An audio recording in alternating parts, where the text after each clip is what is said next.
Okay, so we ran into a little bit of technical difficulties there. We ran out of hard drive space, so you guys missed a little bit of what I was doing there. Basically, you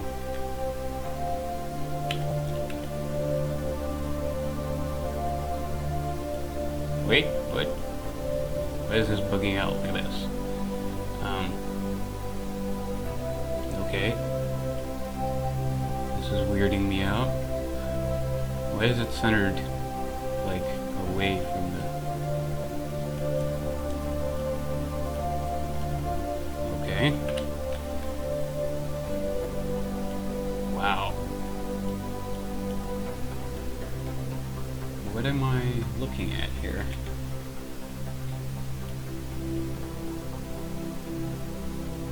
Weird. Okay.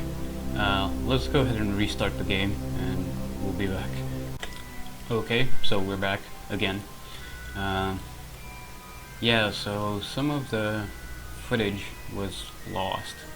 I eventually managed to get a prograde orbit, so now we're moving in the correct direction. I also circularized and did an orbital plane adjustment so that we're roughly on an equatorial orbit. What's left to do now is to make it so that the actual rover is on the bottom of the lander here, so that the wheels are pointing down when we actually land. And how do we do that? Well, we undock, and because the rover is not that well balanced, we'll be controlling the lander, and it's going to kind of straddle the rover there. Now, before we go ahead and do that, you can see it's got a slight spin to it, so we're going to adjust for that. Just make sure that it stops spinning. Okay, lock SAS, stop spinning. So now we go ahead and decouple this node. Alright, and we're controlling the lander. So turn on RCS and just back away, slowly set this node as our target. And again with the spinning, I don't like the spinning. Okay. And now just spin this thing around. Chase cam mode. Always chase cam mode for your docking. And now what we're going to do is control from here, because that's the port that we're interested in docking. So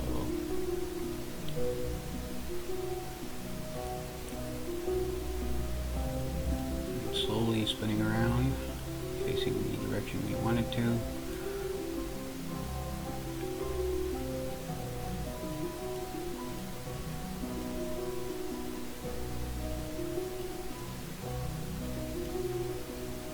Drifted a little bit away from the rover, but that's okay. We'll stop.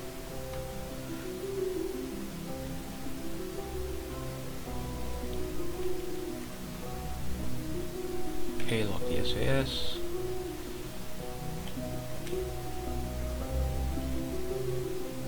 Turn the RCS on.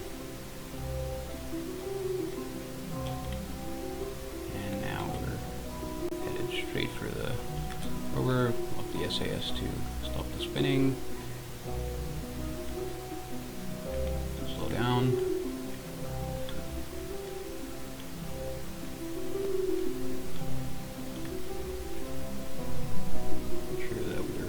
Pointed in the right direction.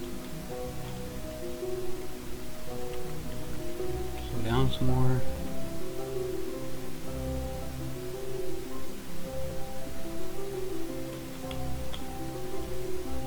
Okay.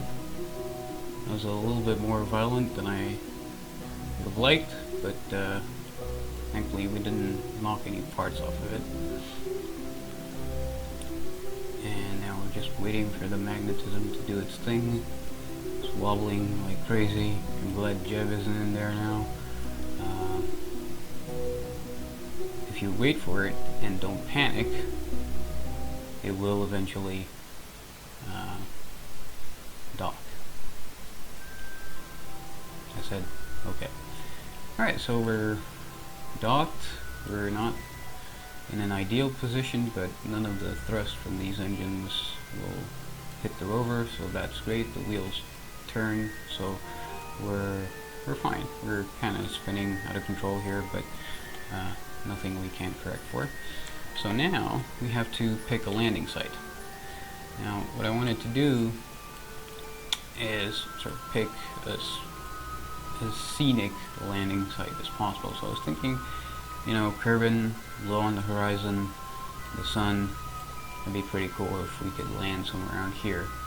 And what I also did with the satellite here is I mapped the entire moon using the ISA MapSat mod, like I mentioned in the first episode. If you saw that. And so let's bring up the map. This is a heat map. Red is really high, or rather red and white is really high. Blue, purple is really low. So we can check our current position because we have a what you call it? We have a GPS module on the rover. Why isn't it showing my current position? Why is it not showing my current position?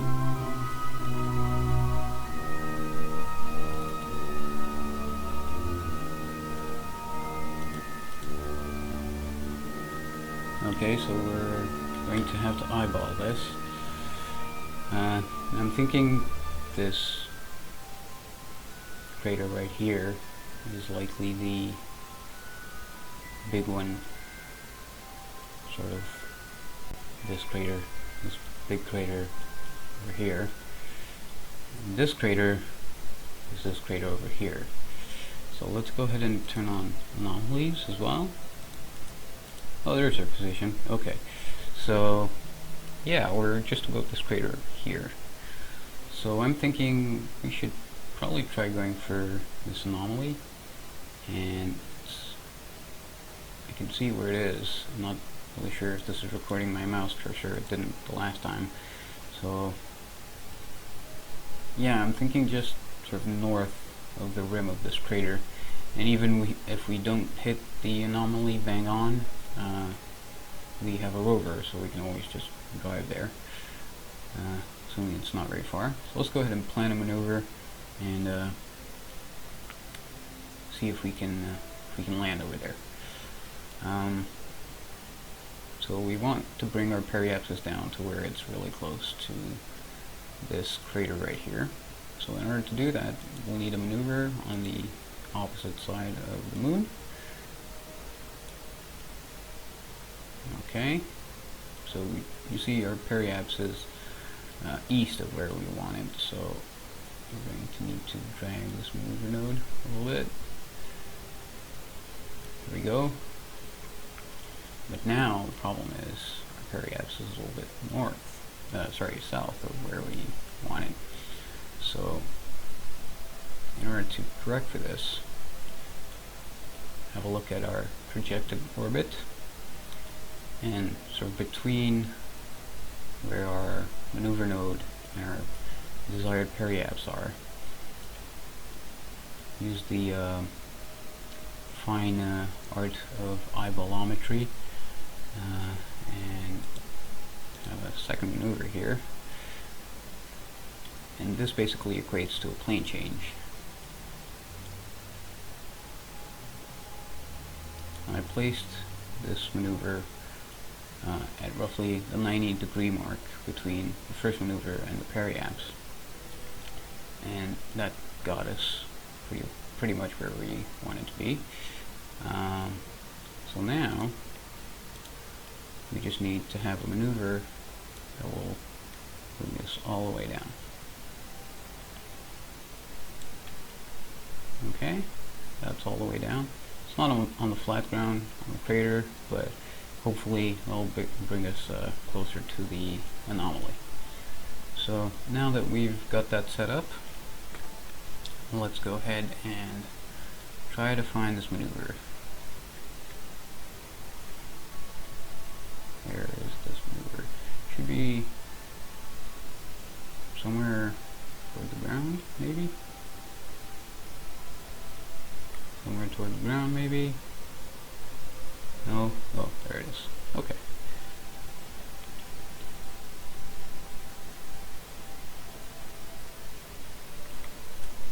We'll just aim toward it there. Okay, so are we pointed the right way? No, we are not pointed the right way. You see my thrusters are pointing north again. So it's probably taking this pod as the pod we're using to control the ship, so we're going to have to change that. Yeah, see, we weren't pointed the right way. Turn SAS back off.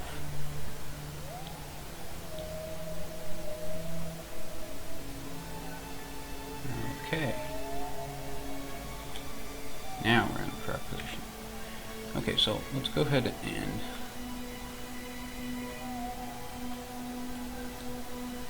pass for time a little bit.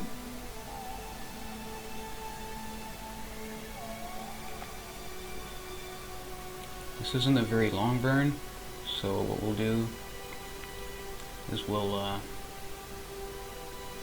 probably burn at exactly the spot that the maneuver is set for, because it's just 46 meters per second, so we don't need it to be we don't need to make any sort of adjustments for the time-wise length of the burn.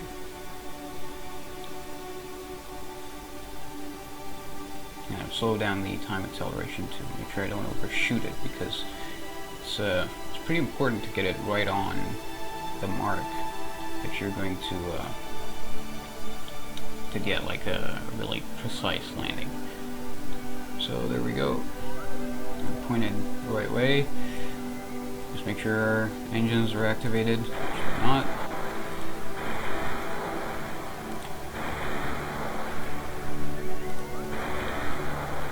Okay, engines active. 30 seconds. Okay, so again with the lost data there due to hard drive space mismanagement. So I went ahead and got rid of some stuff so I can record this episode, and then we'll figure out a more permanent way to make room for these. We've completed the orbital plane change here, and our landing site, like I said, is right about here. So what we're going to do is we're going to place a maneuver about here, and we're going to bring our ship to a dead stop in space. So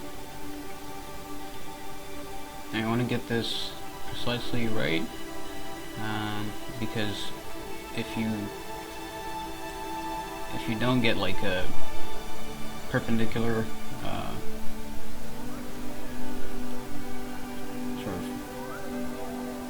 projected path here, what's going to happen is when you get close to the ground, you're going to get a lot of lateral movement, and it's very likely that we will still get lateral movement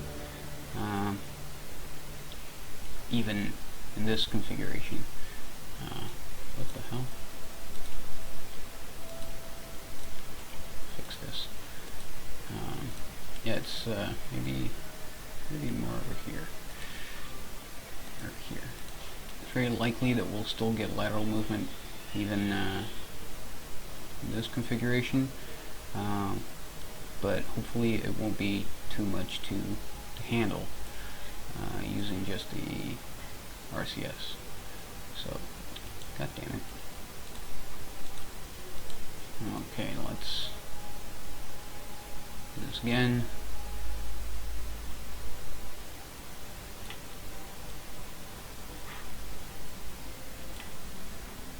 Okay, so that should do it.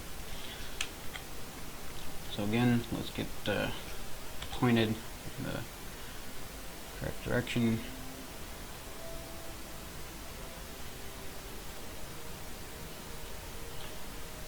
Okay, and also just make sure we're controlling from here. Okay, yes we are.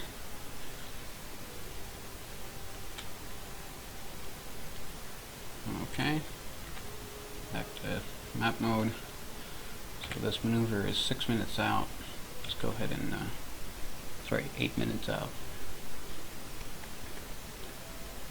Let's go ahead and fast forward to it.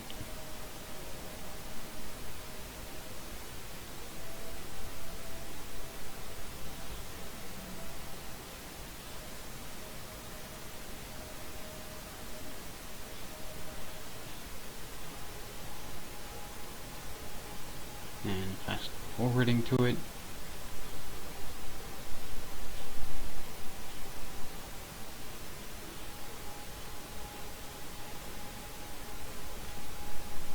Okay, so it's 600 meters per second that we need to burn, so that's quite a ways.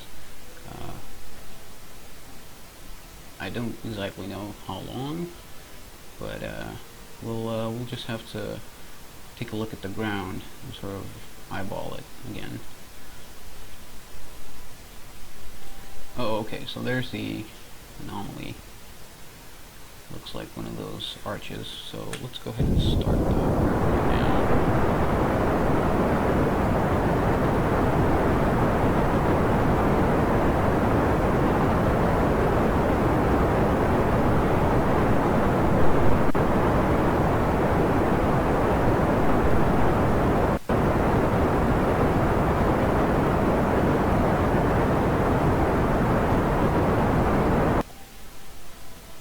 Okay, how's our trajectory looking?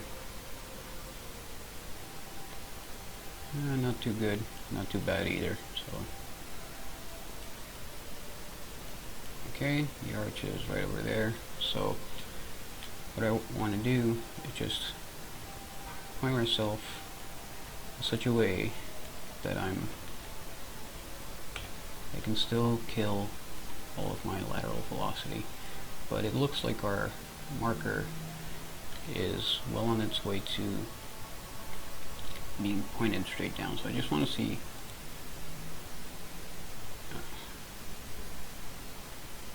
get rid of this maneuver. Still have time, so I just want to see exactly what sort of speeds we're looking at here.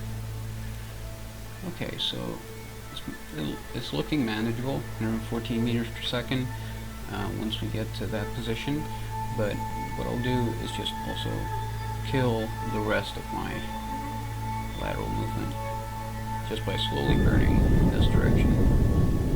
And that way the retrograde marker should end up pointing straight up. Let's get rid of this maneuver as well, because the marker on the nav ball is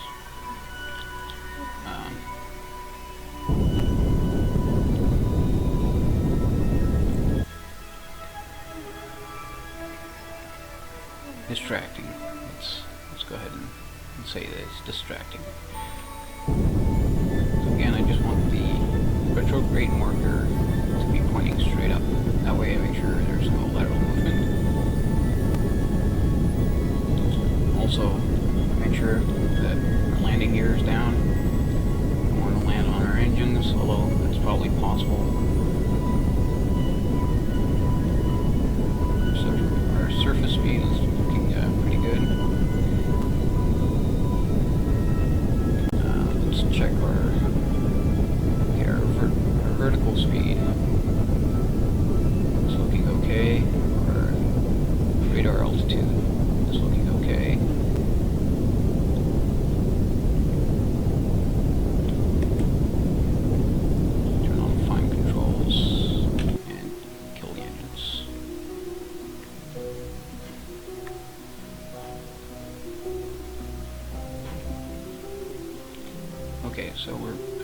dropping straight down. At this point, we've killed all of our lateral velocity. So let's go ahead and see if we can't do this from this view. I'm going to start slowing this down as we start getting below 1,000 meters. Okay, 2,000 meters.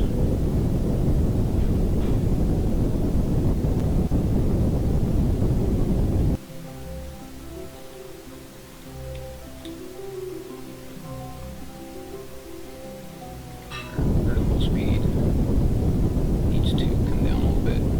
That dial there is actually algorithmic, so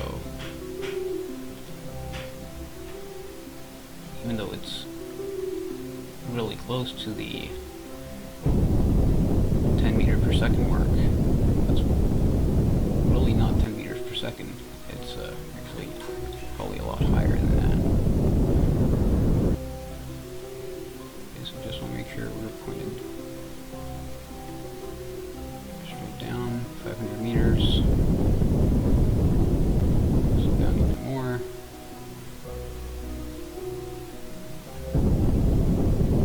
400 meters.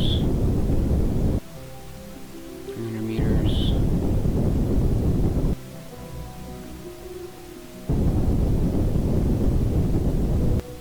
200 meters. 100 meters.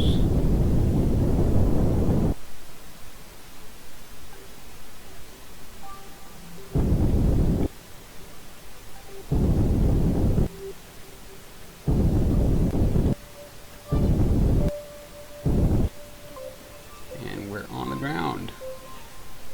Still kind of shaky because the SAS was on, but on the ground. Look at that. Now, next order of business is get our bearing straight. Exactly where are we in relation to this anomaly? We'll do this by zooming out, and you see it's right over there. You see it on the horizon. So, let's go ahead and see if we can't get one of these guys into the rover and over there. So extend the ladder in the rover, so just in case we fall down coming down this ladder, we're still able to get up into the rover. And I think Jeb is going to be doing the honors. Come on, Jeb.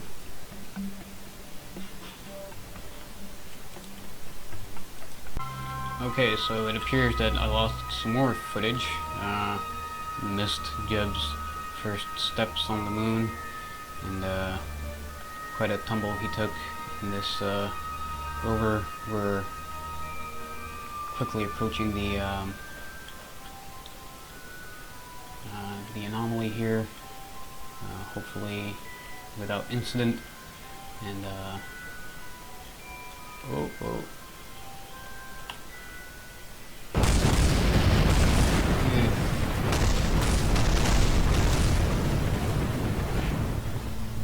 Okay, maybe not without incident.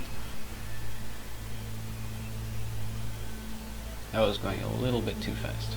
So let's go ahead and yeesh. Poor Jeb, he's stuck out here. But that's okay. We can load a quick save.